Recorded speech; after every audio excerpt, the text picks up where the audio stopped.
Idukki medical കോളേജിലെ അത്യാഹിത വിഭാഗത്തിന് സമീപം ദുർഗന്ധം സഹിക്കവയ്യാതെ മൂക്കുപൊത്തി രോഗികളും കൂട്ടിരിപ്പുകാരും.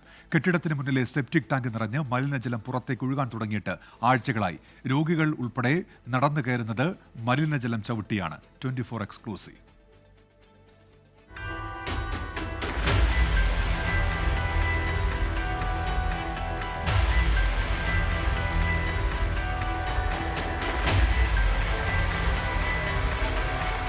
ഇടുക്കി മെഡിക്കൽ കോളേജിൽ പുതിയതായി നിർമ്മിച്ച കെട്ടിടത്തിന് മുൻപിലെ സെപ്റ്റിക് ടാങ്കാണ് ഇങ്ങനെ നിറഞ്ഞൊഴുകുന്നത്.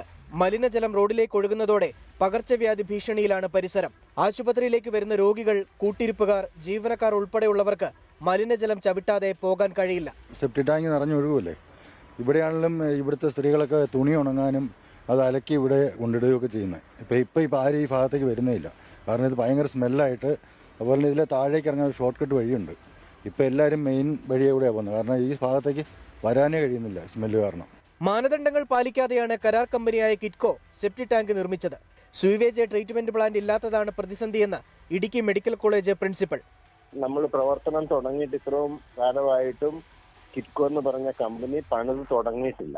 അത് പണി തുടങ്ങിക്കഴിഞ്ഞാൽ ഈ വേസ്റ്റുകളൊക്കെ കൃത്യമായിട്ട് മാനേജ് ചെയ്യാൻ പറ്റുള്ളൂ. കിറ്റ്കോയുടെ ഭാഗത്തു നിന്നുള്ള ഈ മെല്ലെപ്പോക്ക് നയം കൊണ്ടാണ് ഇങ്ങനെ സംഭവിക്കുന്നത്. ദിവസേന ആയിരക്കണക്കിന് ആളുകൾ എത്തുന്ന മെഡിക്കൽ കോളേജ് ആശുപത്രിയിൽ പര്യാപ്തമായ സെപ്റ്റിക് ടാങ്ക് അല്ല നിർമ്മിച്ചതെന്ന് ആദ്യം മുതൽ തന്നെ ആക്ഷേപമുയർന്നിരുന്നു. രാഹുൽ വിജയൻ, 24 ഇടുക്കി.